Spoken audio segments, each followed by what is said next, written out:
Okay, we're apologies and thanks so much. No problem. Okay, now that we spoke about the kind of like the lesson plans, um, the year one activities, again, the goal is everything they need to know and learn about all the components involved in an infrastructure: servers, computers, switches, access points, everything they need to know, what they need to know, why they have to know it, how it's supposed to work, and then doing multiple iterations of building those. What that means is it's more tailored around, let me move here, the actual products that they do. And it's more than one product. For example, we'll use AWS and Azure, or we'll use, Microsoft Hyper-V, VMware, Oracle VM. We'll use multiple iterations of each product so that they get the logic and can hop between applications and understand a virtual switch is a virtual switch. Doesn't matter what product it is. Linux, and we actually have Cisco routers, Microtech routers, etc. Point being is that also when they learn these technologies, they're thinking along parallel tracks. So yesterday we were doing ESXi installs. The apprentices were building out ESXi and vSphere in the lab because they decided they don't want to use Hyper-V in our blue environment we're testing with. They want to use ESXi and do vMotion. So Noemi, while we were building it, Noemi pulled out her book. She's one of our apprentices, and it was a CompTIA Security Plus. And she said, in here it says that there's two types of virtualization, level 1, level 2, of something of those extent, where one is installed directly on the system, and the other one is installed as a Windows 10. And she goes, this is kind of confusing because if they ask this question on the test, we have VMware Workstation we started with, which you install on Windows 10, which according to this would be level 2. But VMware ESXi is installed right on the hardware, which is level 1. So when they say VMware is, which one is level 2 or level 1, VMware or Oracle, there's really not enough information. So unless they specify vSphere, I'd have to go with this. And I was just like, brilliant. Because not only does she understand the CompTIA Security Plus question, she analyzed it, has experience doing it, and it can interpret that question so she doesn't pick that wrong answer or fall into a trap. So the point of that is being, while they're learning this, they take off their engineering and building hat and put on their certification hat. Then they take off their certification hat and put on their people hat and say, okay, who's that person who does that and who does that? I want to meet them and ask them questions and learn about their world and walk in their shoes for a little bit. And then they could put back a process hat and realize and be introduced to concepts like change control, ITIL, ITSM stuff, and configuration management, and inject those at the right times as they're learning. So when they do a change from their individual lab to the shared blue lab they have, and I say, okay, before you make a change, did you check with the others and validate it before you put that in, and then record it so that if we change something later, we can look at it without telling them that it's change control, because sometimes the concept of that will, blow a student away. And then at a later point say, hey, this is change control. You already know that. Remember, we did this and that. So after they learn the products, the components, I have to move over my thing here, all the troubleshooting around that so they can interact with the help desk and the configuration management we talked about, and of course, constantly instilling best practices, not only from a security point of view, which is a key part of it, but from an operational and excellence point of view on what should be the right way, how it's supposed to work with everything that we're doing. And also in parallel to that, we have the students slated to be ready to be an advocate for each department, which they'll do more in the subsequent years, where eventually they'll be assigned a department to be the computer advocate for support, to understand and capture the needs of that department and bring that to IT and help learn how to translate that to the technician that specializes in that area. And that helps them build the skills to communicate with other people in the company and be identified as somebody that's more of a solution and strategic partner, rather than a break-fix person who, they could vent on if the laptop crashes. And of course, in real time, everything we do, we try to keep the fundamentals of the scholastic underpinnings of all this, like procedural writing, knowledge-based authoring, being able to reproduce issues in a isolated environment. So we had still a lot of those principles during that first year. In the second year, so at this point, they'll be turning 16, maybe 17, most likely juniors in high school. And what they do in the second year is think like an attacker. What do people do? Why do they do it? All the different tools and best practices, creating attack maps, reading stories and how other cybersecurity experts have done it, outside reading to learn those thought processes, and build their own attack vector maps and playbooks. A lot of this is around essentially going from the, okay, now I understand how it works. I've built it. We have an environment shared.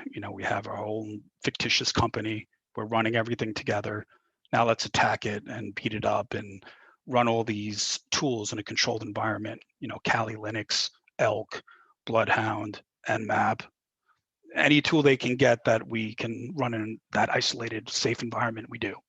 And then they could learn it, write about it, and understand it. But the goal is not to just do it. The goal is for them to learn it and experience it so they can communicate it with each other and understand the attack vectors, knowing that at the end of the day, they take off that attack hat and they're going to have to go into their defense hat and say, okay, their police officer hat, I guess you can say. And at this point, they understand how the attacks are happening, but now they're simultaneously looking at those attacks from the inside. So they've already built in their first year, at the end of their first year, a shared production, quote unquote, environment that is accessible from the outside, has running email, web services, MFA, everything in it, VMware, you name it, all the products inside of it. Now they have to figure out, okay, we have to harden the firewalls. We have to look at the logs. How to identify false positives? Simulating, for example, there's an attack coming in, for a user. They're in a different country and they've been logging in 50 times in the past 10 minutes. Is this an attack? And in the scenario, it's not. Joe Smith left his laptop on, he had VPN running and he had email and Teams up and they were constantly trying to connect and get the password going and they couldn't. The product's designed to keep trying to log in because it was locked and using VPN, it looked like it was coming from Argentina. And it was actually, quote unquote, not an attack. So a big thing we try to instill is having the foresight to realize that as you're learning these technologies and logging this with Elk and other products and building out our own Azure and AWS log repository and database, there's going to be a lot of false positives. But how do you know which ones are the real threats? How do you know which ones that we have to say, aha, this one we have to look at?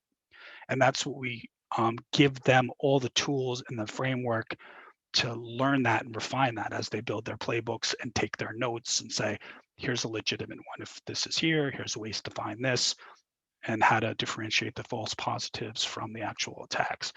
And then taking that to the next level where they actually harden that in their environment.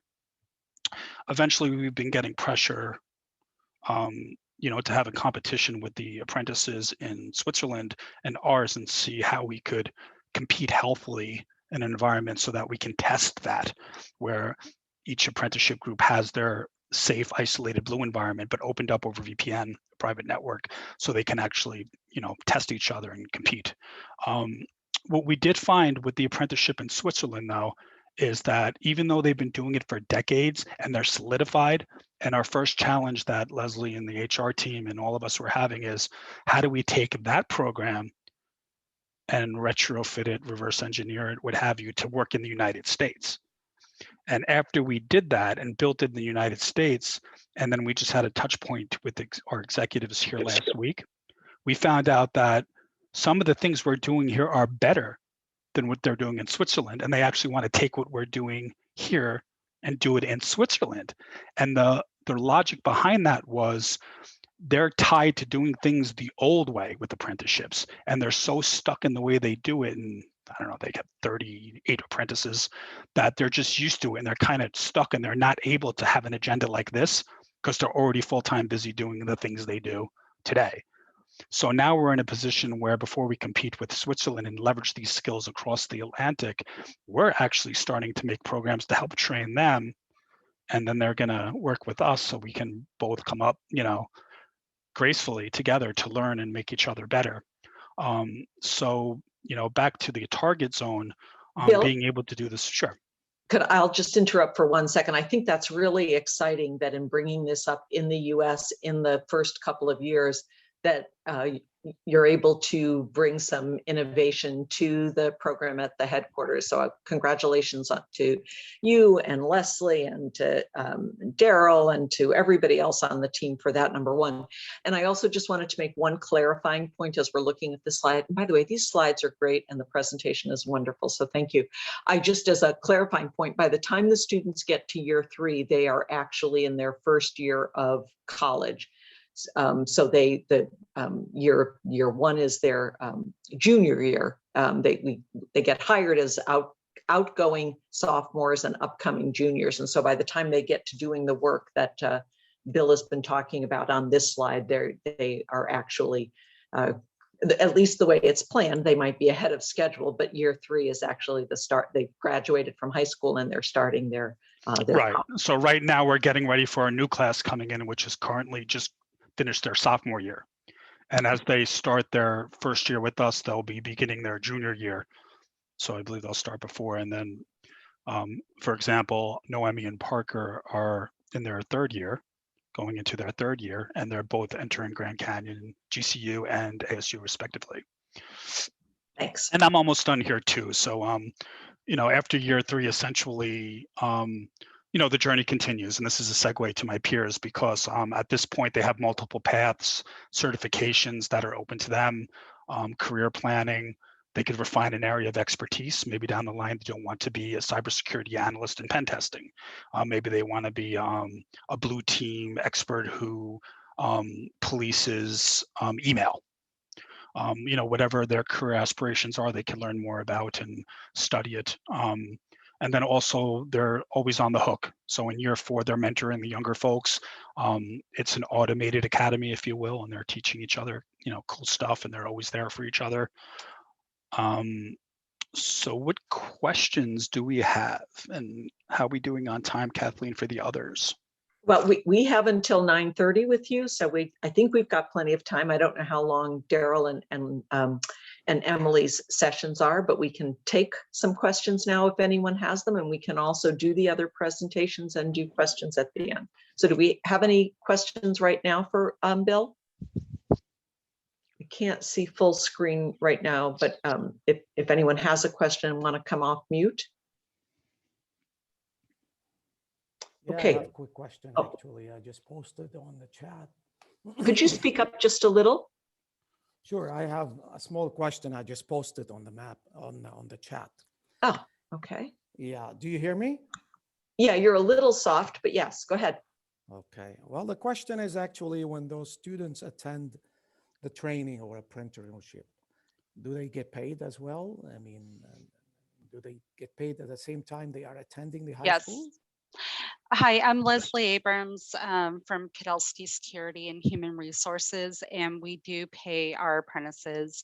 We start them off at minimum wage, and we raise them $1 per hour each year. We also give them tuition assistance. We provide up to $6,000 of tuition assistance per year. Thank you, Leslie. That's great. Okay, so we'll back to you, Bill, and to turn it over, I think, to Daryl next.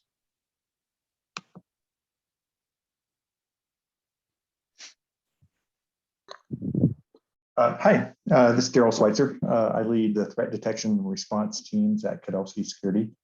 Those teams consist of primarily incident responders. And when I say incident responders, if you can kind of visualize first responders. So when customers, and I'm supposed to go next, right, Leslie? Wasn't Emily next? Me? Okay.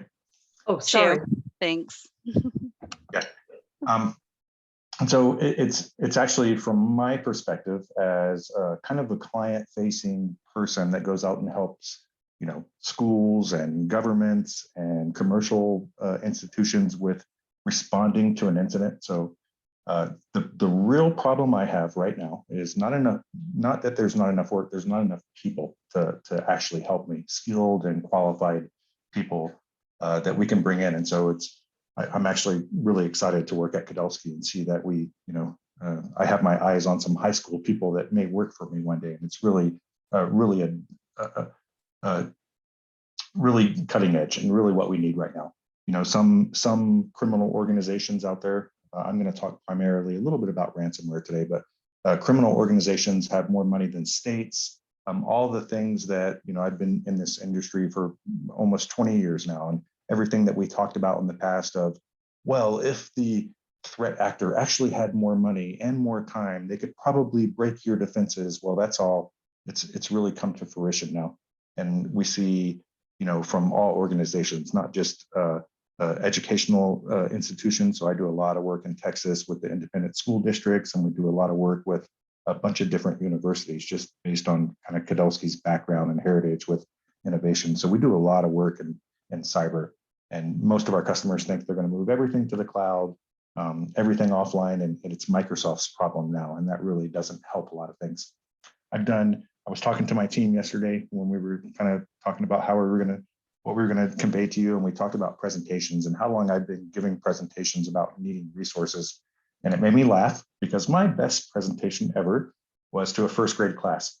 And those kids are all 13 years old now. And the young man in the orange shirt in the bottom left still talks to me about getting into cyber. He's kind of touching on pen testing and stuff like that. And one of my best presentations ever. So we can't make enough people to help us solve this cyber challenge. And so really curating kind of these young minds and getting them interested in cyber and that sort of thing is really the only way we're going to help fix this problem in 10 or 15 years.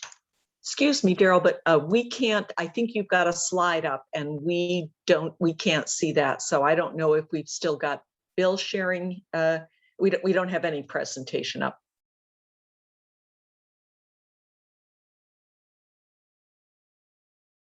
I don't know if Bill's advancing your slides or if you are.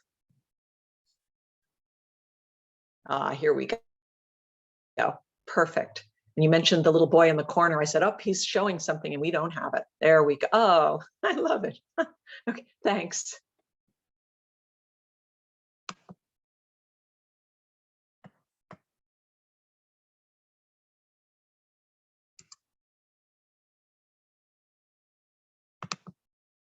All right, but if you are talking, we can't hear you.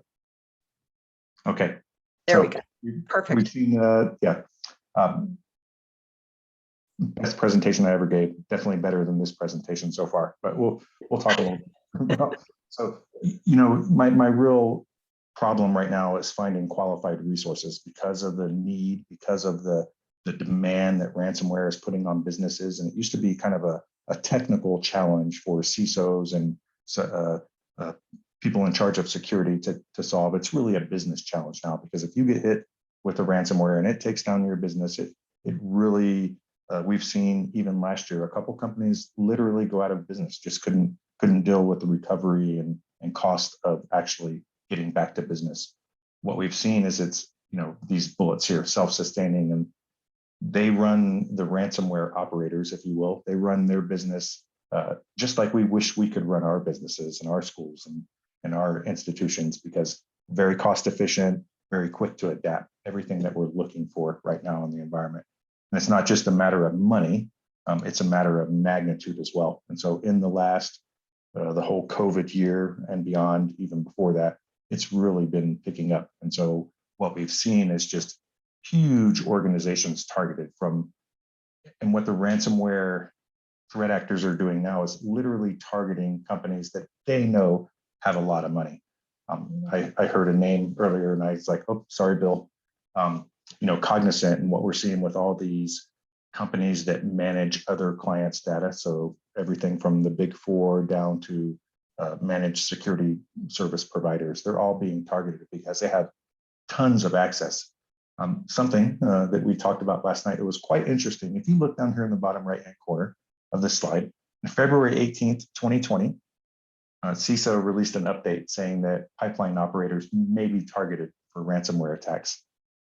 If you've been paying attention to the news in the last 3 or 6 months, that's exactly what happened, almost to the day a year later. And so we've, again, seen really targeted attacks. Something that happened, I always put the biggest number that we know about lately. Up until a few months ago, Garmin was the largest ransom that anybody publicly knew about. And there's a lot of ransomware payments that happen in the dark. But Garmin was a $10 million ransom payment. Just within the last 3 or 4 weeks, CNA Financial paid $40 million in ransom to get their data back from a threat actor. What's kind of ironic, I guess it's sad and ironic, CNA Financial is the #1 cyber insurance provider for most companies out there. I guarantee you, they tell their, I don't guarantee you, I assume they tell most of their customers that they should never pay a ransom. But here we see, when push comes to shove, $40 million in ransom to get their clients' data back. And the reason the numbers are so high, it's a literal marketplace now. And so there's a thing called, if you look kind of in the middle of the slide, the RAAS, ransomware as a service. Just like most of us probably pay Microsoft to have email in the cloud, and Google and AWS to have infrastructure in the cloud. These very well-organized threat actor groups offer, you can go for $5,000 to $10,000. I can go buy a console that will let me create an email that I can send to all of you, that if I can get one of you to click on it, I'm able to deploy ransomware in your environment. And this is really actually an ecosystem, from the people who develop the vulnerabilities to the people who distribute the money through Bitcoin and a lot of different other methods, to the people that actually distribute and target the victims. Just an entire ecosystem, a business bigger than most of our businesses. Most of these names probably don't mean a whole lot to you, but if you look along the outside edge of this diagram on the right, you see a lot of different spiders. So depending on what company you're talking to, they categorize threat actor groups and often give them names. So there's a lot of different spiders out there, if you will. In the old days being 5 years ago, each one of these spider organizations were independent and operated independently and developed their own code and developed their own ransom and payment systems. Now they all collaborate. So what we're seeing is all these different groups getting together and just really selling, sharing, and collaborating to target organizations. Just to give you some kind of order of magnitude, the GANCRAB group that started not too long ago recently retired because they'd made more than $2 billion. They were like, that's just enough. We can't spend all of that in Central Eastern Europe in a lifetime. And so they decided to retire.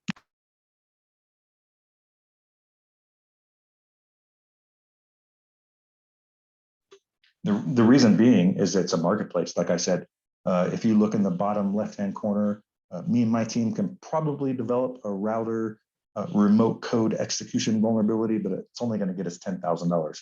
But really smart people and teams can literally get $1 million for a Windows desktop vulnerability that can be used to deploy ransomware. And so it is a marketplace. This Zeridium is an actual company where I can go and purchase, depending on who I'm targeting, can purchase a vulnerability that nobody knows about, that there is no patch for, that allows me to do whatever I want, whether take control, deploy ransomware, anything I want.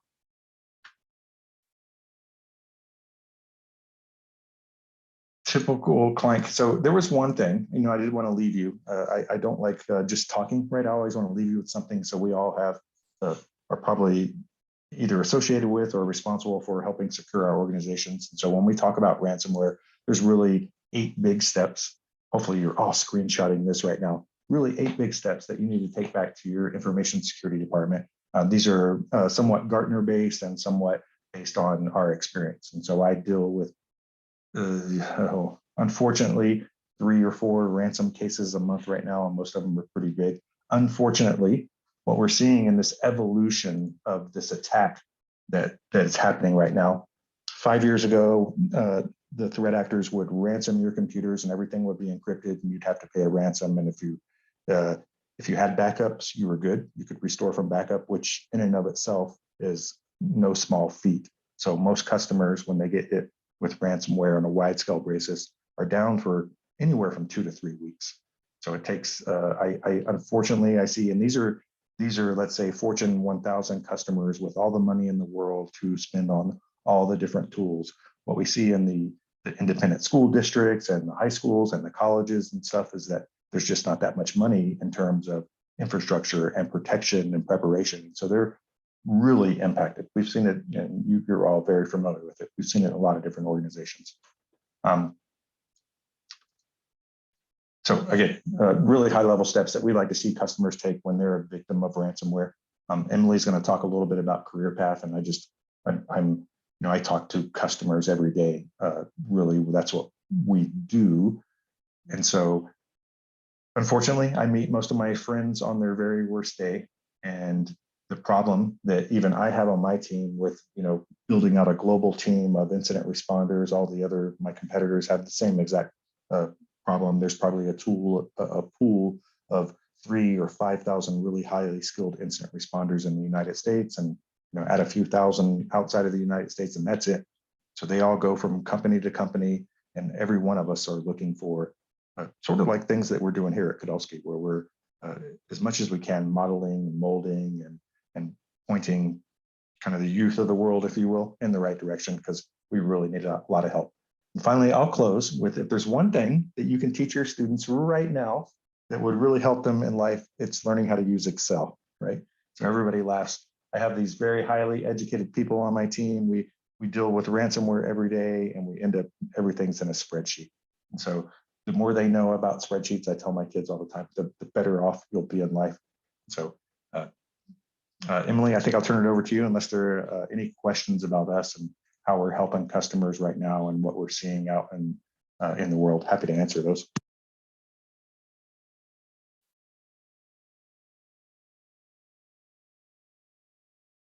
Great. If there is anyone who wants to come off mute and to ask a question before we turn it over to Emily, otherwise we can wait till the end of Emily's presentation. Anyone? Okay. I just have a quick question. Yes, so Steve. how do you, this is a little more, how do you see that new cybersecurity maturity model certification affecting what you're doing in the industry now? I've been reading a lot about that. And the CMMC, or am I way off base? No, not off base at all. So there's a lot of different frameworks that we see people adopting really generally, right? Probably 80% of it, really all verticals, right? Retail, finance, manufacturing, education. About 80% of them are aligning with the NIST framework, the National Institute for Security and Technology, that NIST 2.0 framework, especially when it comes to preparing and detecting and containing an incident. Most customers are NIST. I do have some that are a little more kind of geared more towards risk and use that cybersecurity maturity model that you're talking about. It's really a combination of both, right? So the incident response plan is usually based on a NIST framework, usually, and then the customer itself overall security framework is often based on, really it's always a combination of ISO framework and NIST and PCI, and there's some HIPAA concerns as well. And so most customers, unless they're like Department of Defense customers who are 100% aligned to all the DoD framework, most customers have some accountability with a lot of different frameworks. And so their customers are requiring them to be SOC 2 compliant. They handle some credit card payments, so there's some PCI requirements. Just really depends. Most customers are honestly like a mix of all the different frameworks and all the different models, and everybody calls themselves unique, and that's what they are, because it really is going and taking what's going to help your, there's a business behind it, if you will, air quote business. So what's going to help your business really move forward the best, and what I see as a combination of many frameworks being implemented in organizations. Great. Thank you so much.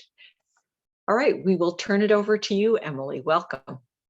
Hi, thank you. And Daryl, if you can stop sharing, it won't let me share till you do that.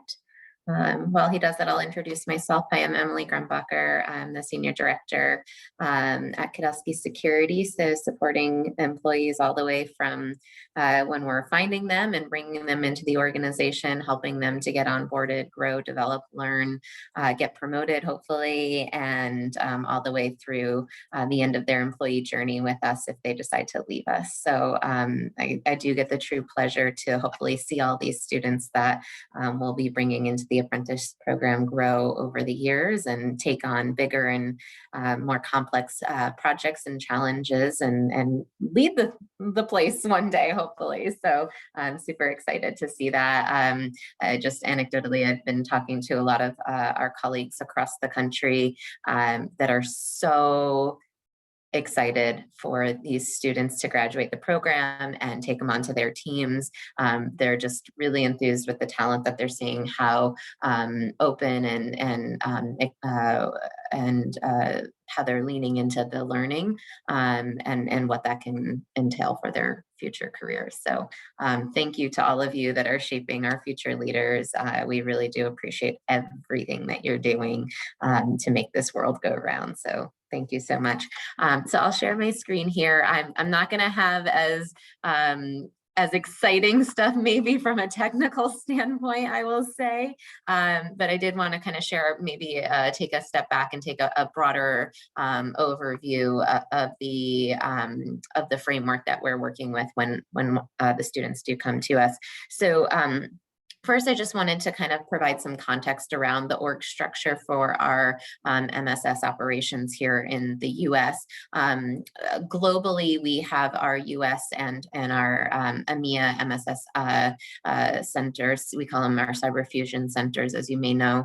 And working on that is our head of our global MSS, as well as some folks working on strategy. So how does this evolve over time? Within our CFC, our cyber fusion center, we have some teams. You got to hear from Daryl. Super happy to have him on the call and share that detail. Our security engineering team is really doing a lot of the tuning and the onboarding. Our security operations team, certainly where our apprentices are going to go into that work in their final year. So we have our T123s working and our security device engineers there. We have our client success team that's guiding our clients through their journey with our CFC. We have monthly check-ins, quarterly business reviews. There's a lot that goes into making sure that our clients are happy and really using the tools that they have working with us. And then we have our support engineers, solution engineers working for technical support when our clients need it. And that's a 24/7 operation as well. So we do want to make sure, this is a very busy slide, and it's busy kind of on purpose to kind of identify all of the different ways that you can grow just within the CFC. This doesn't go into all of the other ways outside of the CFC.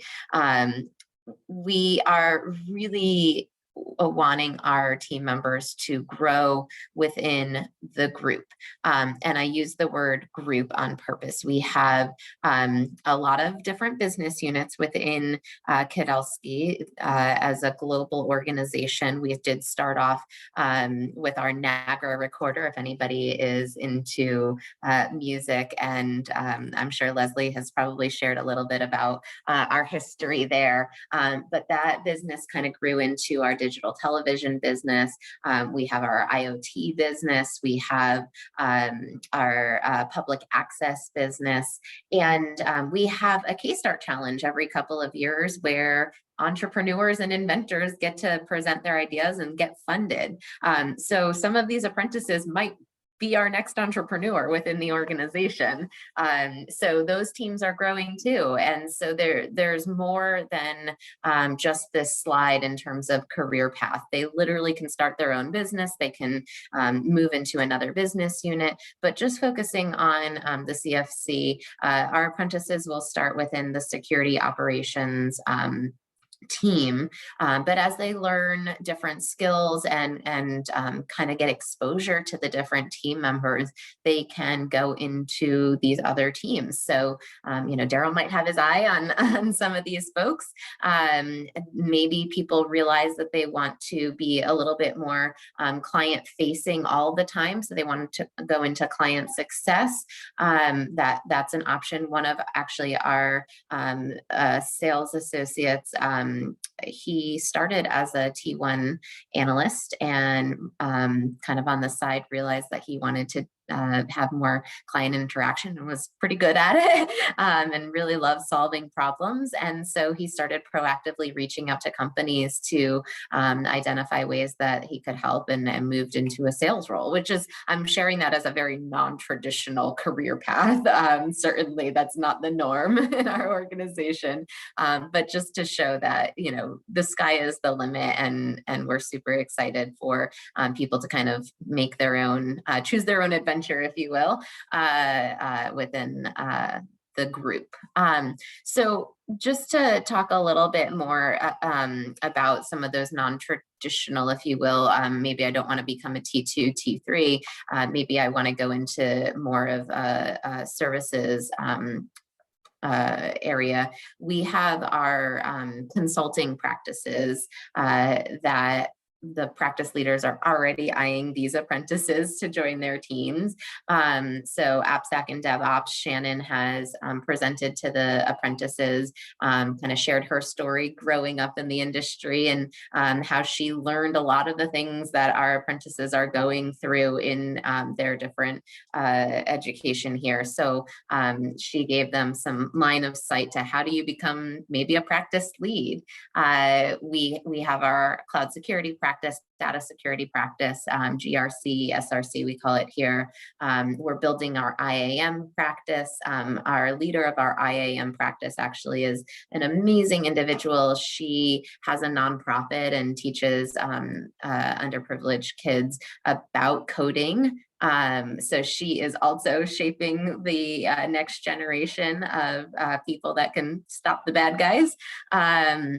And we have some exciting opportunities in offensive security and pen testing. That team is growing exponentially, as well as consulting on our SOC and Fusion services. So that's one option. Another maybe non-traditional route that these talented people can go into is maybe R&D. So one of our employees was on the onboarding team, and as of July 1, he'll be moving over to our engineering team.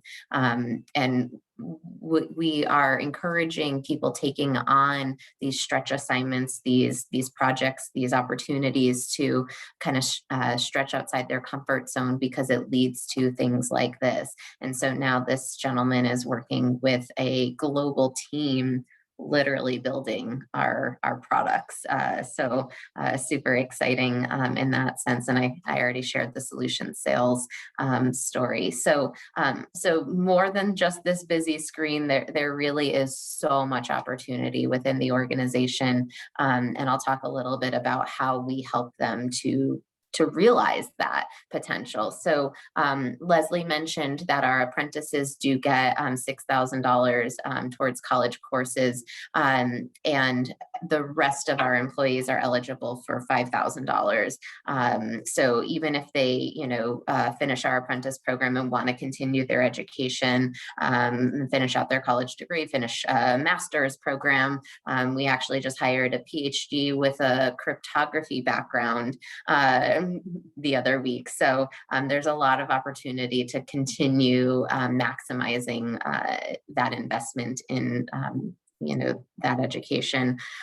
We do have a learning management system, which probably you guys are familiar with in your day-to-day as employees of the different colleges and universities that you represent. So very similar there. But then we also sponsor our employees to take technical skills training. So we partner with a lot of online and live in person when we get back to that institutions. INSEAD is one of the more notable programs that we work with out of the UK, one of the top business schools, and we sponsor dozens of employees to go through different innovation and strategic planning courses every single year. And then quite honestly, the best training that we can make or the best investment that we can make is that on the job training. So, you know, working side by side with our employees to make sure that they're getting the coaching, the feedback, the hands-on skills from their managers for sure, but also their peers. And we definitely believe in reverse mentorship as well. So, you know, there's a lot that we're learning from our apprentices every single day. I had a wonderful conversation with two of them a couple of weeks ago. Bill was kind of coaching them and coming up with a potential solution for something that we were working on in HR, and how do we securely use some of our cloud tools to share confidential information internally. So that is just that real life training that we try and find those opportunities all the time to put theory into practice. And one of the ways that we are actually formalizing this is we're going to be rolling out a tool, a talent network platform in 2022. It's all powered by AI, and our employees are literally going to be able to see their skills and see it mapped to wherever they want to go. So they have a clear visual representation of here's where I am today, here's where I want to go, here are the things that I need to work on. And then there is the learning, traditional learning in terms of online courses or in-person courses. There's mentors that they can get connected with through the tool.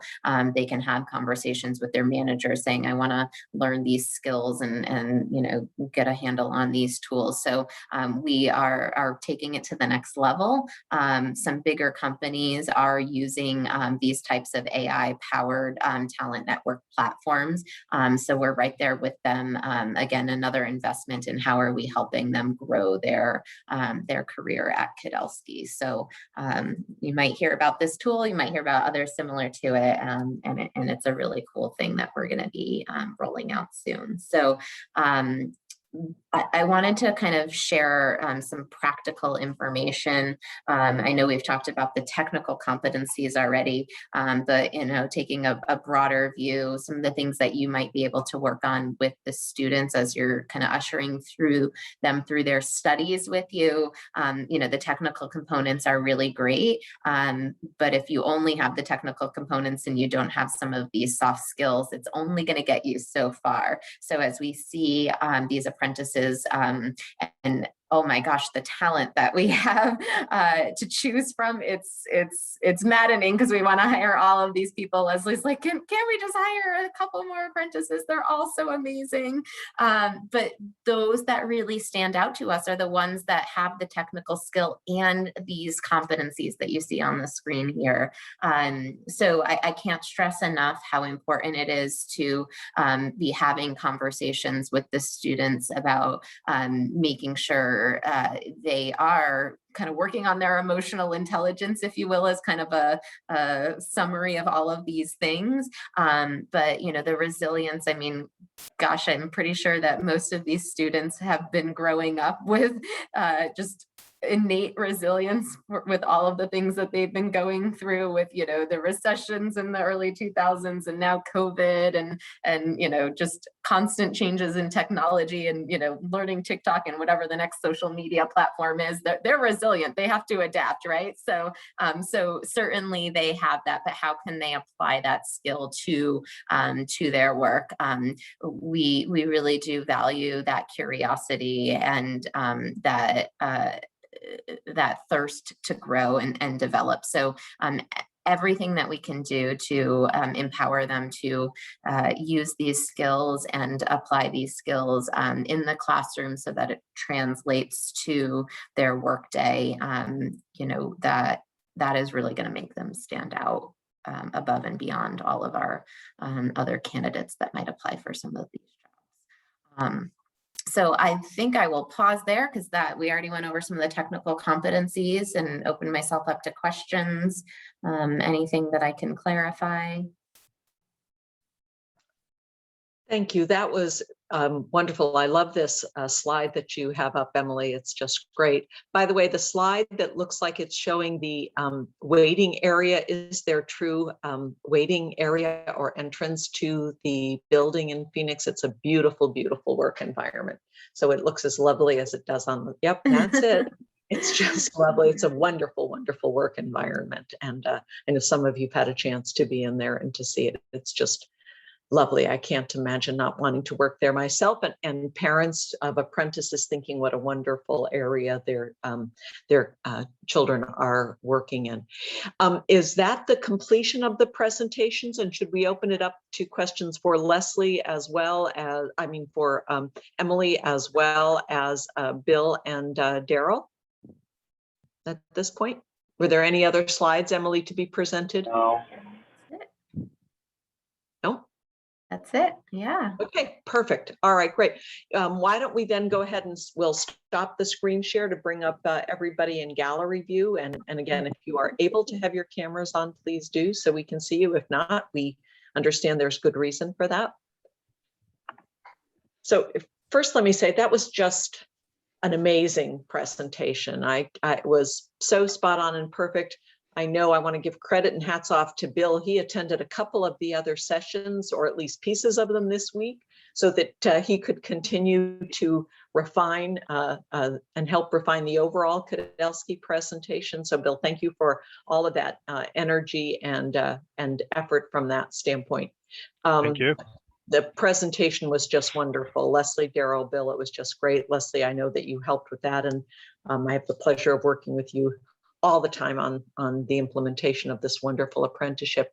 I want to ask, I think I probably know the answer to this, but one of the things that I could have said, Bill, and I didn't think to because it wasn't anything that we were doing with the other presentations. I don't suppose any of the apprentices are sitting behind you, are they? Not today. No. They were yesterday. Okay. Well, I think that that's probably the only thing missing, and we'll have to figure out a way to share some of these wonderful apprentices with you. They are just superb. And I do want to do a shout out to Steve Andrews and the team at the Phoenix Coding Academy. These are amazing students and incredibly well prepared by the program at the Phoenix Coding Academy. I know that Bill has said to us that the students are moving through some of the materials faster than planned. They're just eager, they're curious. They're technically talented, and the fact that, as Emily and Leslie attested to, we had 15 applicants for 3 apprenticeship slots for the upcoming year. And they were also good that in the first pass, they could only narrow it down to half of them. And now they'd still like to bring all of them on board. So Steve, that's a testament to the work that you and the team at PCA do. So thank you for that. And thank you for your partnership on this apprenticeship journey. So with that, and if I may add too, Kathleen, I have to really give credit as well, because we've had to one-up and dynamically enhance our program based on what they've done in Phoenix Coding Academy. For example, when the students came in, they had the bits for Oracle VM. So we moved that off our agenda. Now the school does that and they come in with that. Now the students are also working on networking and subnetting and actually having a lab environment. So now we're precluding that from our agenda, and then we're moving some items up in our agenda that we would do in year 2. Now we're doing in year 1. So as this program is dynamically changing and growing, the school is doing more and more to take the load off us, which in turn we're doing more things earlier for the students, and keeping in parallel with the school. We're letting them know and keeping them in sync, and Steve comes over to our building and we talk about it periodically, and then they even enhance their program to start doing more and more. Eventually, where this is going 10 years from now is that a lot of the things we're doing now in year 1 and 2, they're going to be doing there, and now our year 3 will move up to year 1. So it's wonderful to know that this is just the beginning of the journey, and we're going to dynamically grow and exponentially increase the fire hose learning that we're shooting at these wonderful, brilliant children. So thank you all for that, and Kathleen for making that happen. well, and thank you, Bill. And the slides you shared were wonderful talking about that. And I should also say, Kudelski is playing a leadership role in helping companies understand how viable a youth apprenticeship is as a model for talent development for in the current environment that we're in, for a more equitable and inclusive economic recovery, because these students are being paid. They will have funds to go toward their college education, et cetera. So they will be much less in debt, if any in debt, because they'll be earning money while they are in school. And they are very willing to share everything that they've shared today. We will have the presentation and the video, and they are very, very willing to share how they're doing this, with the exception of things that are proprietary, obviously. So I know that just by what you've seen in the slides today as educators, it gives you ideas about your classes, as well as things you can share with your business advisory group about how this amazing company is using juniors and seniors in high school. We haven't had the experience of working with them yet as college students, but that's coming up, and doing amazing things with them. So I want to give amazing credit to Kudelski for what they're doing with the Phoenix Coding Academy and these apprentices, and also the leadership role they want to play in sharing this with the companies that are part of your advisory boards and others across the country. Actually, they're playing an amazing leadership role. So thank you to the Kudelski team for that. All right, let me stop my chat and see who's got some questions to ask. Please feel free to come off mute. Mr. Marmolejo. Hi, first off, I want to thank you all, because you are blowing my mind in all the best ways here. I really appreciate what you've done here. I'm kicking myself twice for that Howard Hayden and the Center for Computer Studies couldn't get our internship off the ground. I know we were working with Kudelski, but we just weren't able to make it happen. But I'm only half joking when I say this. Can we get in on this internship? Okay, can I be the intern? Can I? Because and I say that because I've been out of the industry for 15 years here. And I've spent that past 15 years learning how to be a teacher. I spent all my time focusing on honing my educator craft, and perhaps less time staying on top of all of these developments within the technical industry here, and so I'm looking at some of this stuff. I know what Azure is, but I've never worked with it. I know what AWS is, but I've never had any opportunity to actually play with it. So my question is, what are your thoughts on maybe working out a train the trainer sort of thing here, where provide what you've got here is outstanding. What you're providing to the kids, you're providing the kids with stuff that we can't provide them necessarily. Real world, hands-on. Which is obviously the whole purpose of an internship. But and the secret is you can. Huh? And you can, and I actually have more detailed slides for each one of those areas with lesson plans and modules. We're building out a more detailed curriculum, so it's going to be self-sustaining. And I would be happy, either through Kathleen or Leslie, Emily, to share that to help, in fact, do that, train the trainer type of things. After I went back to Cognizant, that was my role for customers in Microsoft, where I would train the trainer. I actually got flown out to Redmond to do that, where I was training architects. But I have more fun training children and building curriculums for them, because they're better. They ask more questions when they're supposed to ask them. They don't wait. So right when they need to know, they ask. They're very curious. They're very passionate. So whatever it's worth, Leslie and Kathleen, I am absolutely willing to help, train the trainer, to help even share and build out some local school agendas, tighten that relationship. I wish we could hire 1,000 of them, just like Emily and Leslie said. But there's a solution. There's other companies that need to know they can do this. And we should have thousands and thousands of apprentices in Phoenix working all over the place. We have Intel, we have all these companies. With the example that Kudelski is setting and our ability to share that, which was our plan right before COVID. You remember that we actually went to Colorado to get our last deep dive into the work that Colorado had had done on that, and plan to go out to school districts and to business organizations. So we hope to be able to ramp that up. But the point about the educators and training the trainer, I think, is really critical. We asked PayPal about that yesterday too. What about a train the trainer? Because as you know, these educators with us today represent thousands of students. So as we increase their skill and capability, they can do a better job. And then when more companies see what these students are learning in school and what they are capable of doing in a work environment, that just helps seed the leadership agenda that I know Kudelski has about truly spreading this as a viable talent development model. So Bill, for sure we will, and Michael, we for sure will follow up on this. I've already taken this from an item from yesterday's meeting, so we'll definitely follow up. And you're blazing a trail that needs to be blazed. Thank you so much. They are real trail. Don. Yes, in reference to that, Bill, I'm not sure if you're aware of this, but CompTIA is also in the process of doing something exactly like that on a global and national level. Do you mind if I put you in contact with the Assistant Vice President of CompTIA for Strategic and Academic Alliances and Partnerships? Because they are actually meeting now to get organizations throughout the United States to start doing high school internships based upon certifications. Absolutely. And in fact, I would keep Kathleen and Leslie involved in the loop, either through Kathleen, and Kathleen, if you could bring us all together on that, so we're all in sync on our side to help accelerate that and make that happen in any way we can. Yep. And As a matter of fact, that's the beginning. ElevateEd we're meeting tomorrow with ElevateEd and CompTIA to take this further. So maybe that can happen, be a part of that conversation. Thank you. Don, why don't you and I take that offline and just send me an email, and we'll find some time to do some follow-up on that. Other questions, other comments, observations?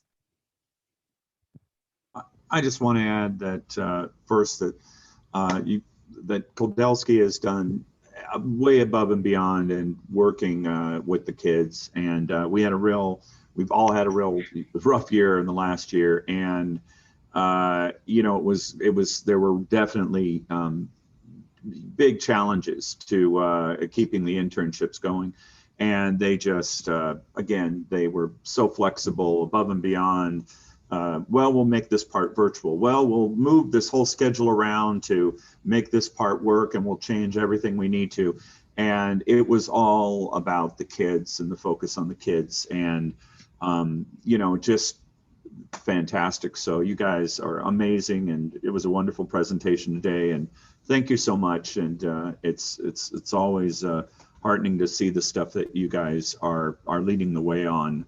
I know we're all educators here, and we see this kind of what the industry is actually doing, and these visions and this partnership, and it's fantastic. So keep that up. And then the last thing I would tag on everything we keep saying here is I agree with Mike. Maybe we should have, I mean, that's why we're all here today, is we're trying to catch up with what's going on in industry. And I know everybody, I recognize a lot of faces here. We all try to take those externships in the summer. We all try to keep up with all the changes. So maybe if there's a way we can do this every summer, a regular, maybe a week workshop where we all meet with industry, we can all get caught up in what's happening, how we can better prepare our kids for you. I think that's a great, if we can come out of just a plan of that with everything we're doing here, I think that'd be fantastic. So anyway, but thank you again.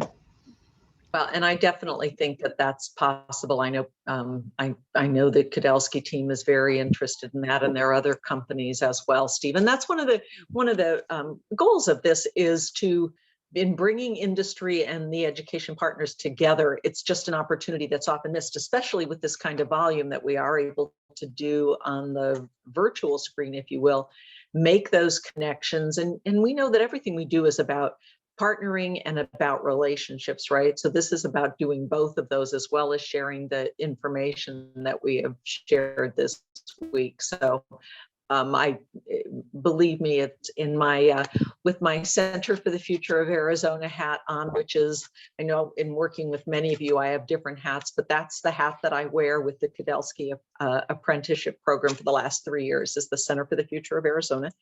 And we have plans now that we are coming out of COVID and everything else, or at least out of the worst part of it, that we would like to do in terms of expanding apprenticeship, working with educators and building skill and capability in the next generation of talent as well.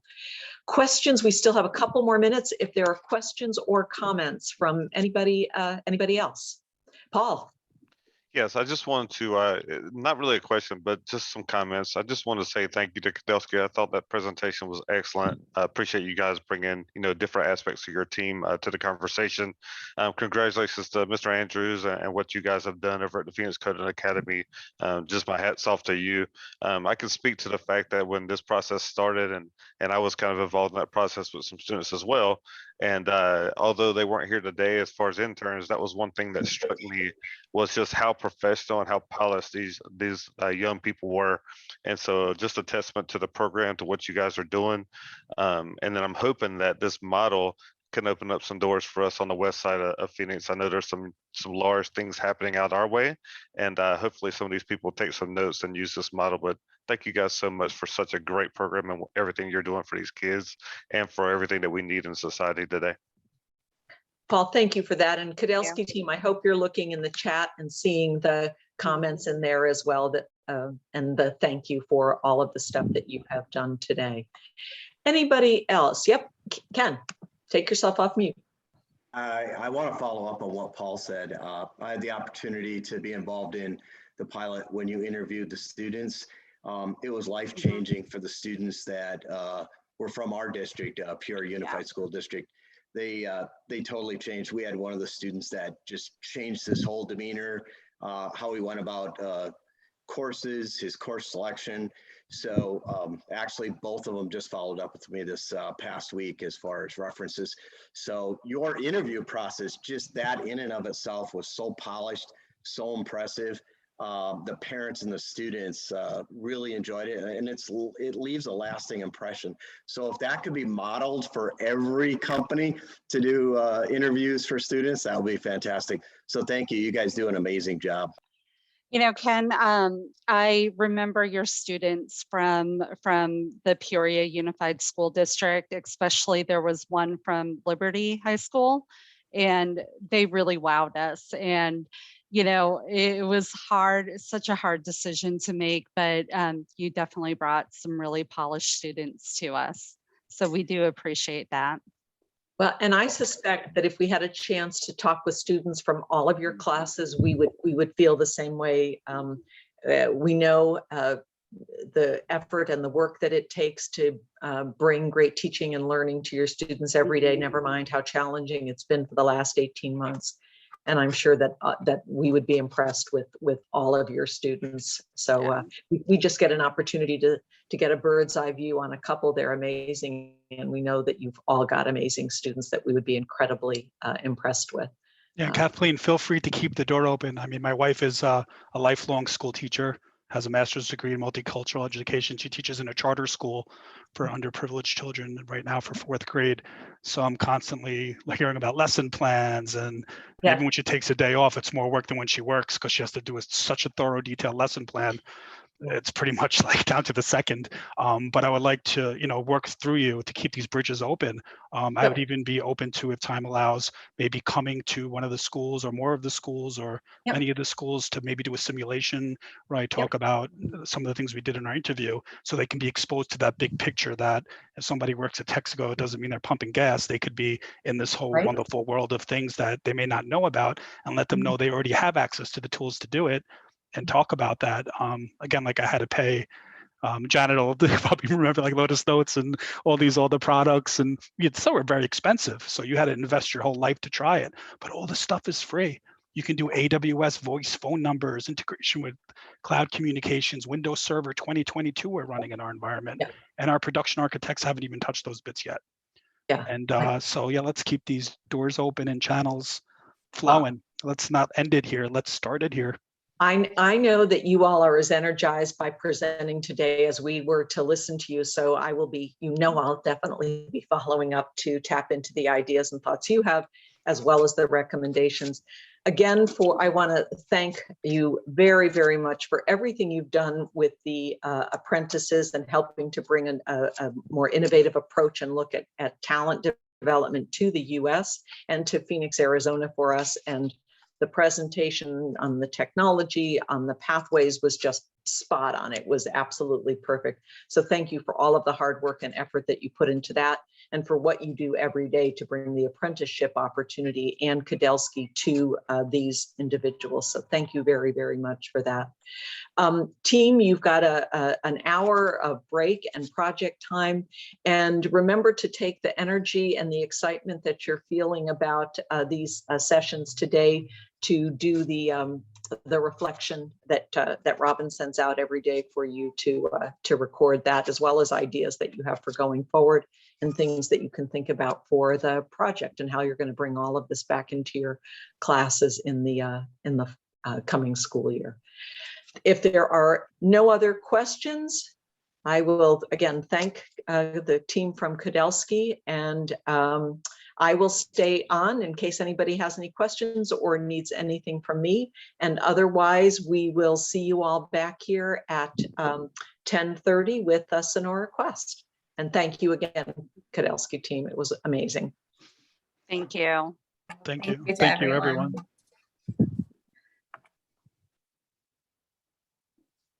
I'm going to turn off the recording. Sorry, I didn't start it on time, but we'll go back and we'll